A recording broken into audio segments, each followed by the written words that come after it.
When it released in 2004 on the Game Boy Advance, Mario vs. Donkey Kong filled a very specific need in my gaming library. It was the perfect puzzle platformer to keep me company in between classes and on commutes. And now that it's been faithfully recreated for the Nintendo Switch from the ground up, I couldn't wait to get back into it. Not only to replay one of my favorite games, but also because it now features couch co-op. Up to this point, the Nintendo Switch has been really solid when it comes to co-op experiences, and I knew this wasn't going to be any different. But before we get into that, let's talk about Mario vs. Donkey Kong on its own as a remake. Aside from a graphical overhaul, this game isn't really much different at all from the Game Boy Advance version. And in my opinion, that's a good thing. That being said, there are a couple of new worlds to take on that were not in the original, as well as a time attack mode, which gives me anxiety just thinking about it. Because while the gameplay can be really simple, the challenges get pretty deep as the game goes on. The gameplay gets varied a lot by new mechanics that appear in different levels in different worlds. And while some of the levels do test your agility with the platforming mechanics, at its core, this is a puzzle game. And I've come to really appreciate the fact that this is more of a puzzle game because there's plenty of Mario platformers out there, and it's also really fun that this game celebrates one of the classic rivalries in gaming, and that's Mario versus Donkey Kong. And while it's great that the game's got a couple of new worlds and a time attack mode, I think that the most valuable part of Mario versus Donkey Kong on the Nintendo Switch is the co-op. Typically on the levels that feature a key door, you only have to find the gold key to get through the door. But activating two-player mode adds another lock to that door and another key to find on the level. For me, this was a perfect way to play one of my favorite games over again with a second player. Co-op mode doesn't just add an extra key as a challenge, it also feels really gratifying to work through a level with a friend or a partner. You're both sort of doing these tasks through the level, hitting switches for each other and coordinating your tactics to make sure that you don't drop each other onto spikes. A lot of communication is required in order to get through these puzzles without screwing it up, and it's been pretty fun. So layer all of this on top of trying to finish boss fights without taking damage, making sure we get all the extra presents that are found in every level. It all winds up being a very enjoyable experience for one player and an even better experience for two players. I also think that this game is perfect for two players who have different skill abilities in video games. Because Mario vs. Donkey Kong is a really well-balanced puzzle platformer that feels gratifying to move throughout, and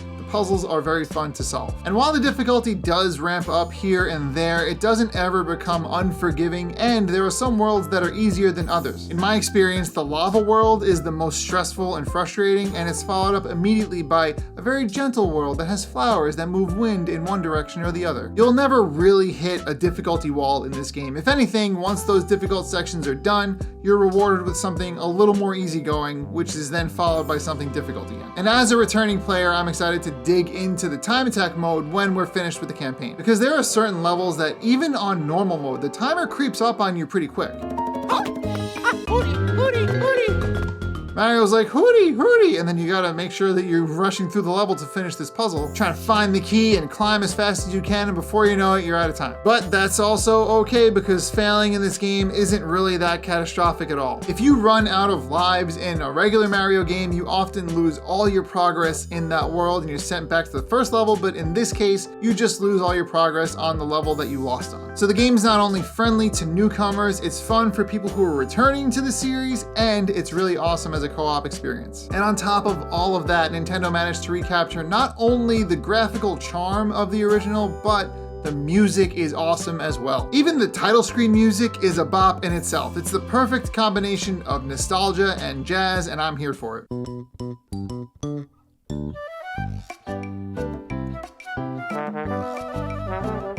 But if you're like me and you loved Mario vs. Donkey Kong on the Game Boy Advance and you want to bring that game forward and show someone that game, then this is the perfect way to do it. Nintendo's been making all of their old games over again. They did this with Mario RPG, they did it with Link's Awakening, and now this is another game that they just sort of remade without much flair. And I know that it might be kind of boring, but I think it's really good that they're leaving the charm and the character of these old games without changing too much. They're just changing the right things and modernizing these already great experiences. And Mario vs. Donkey Kong is a great game to try to retain the charm of, while bringing it to the modern era. I feel like the Game Boy Advance version was a little bit of a sleeper hit back in the day, so let me know in the comments if you played the 2004 version, or if this new one is your first experience with Mario vs. Donkey Kong. And in either case, I want to know what you think of this game. Do you like the remake? Are you bored? Do you think it's perfect? I really want to talk about this one because I do love this game. I was actually very shocked to see that they released Mario vs. Donkey Kong again on Switch. When this was announced, I feel like I was the one person who was like,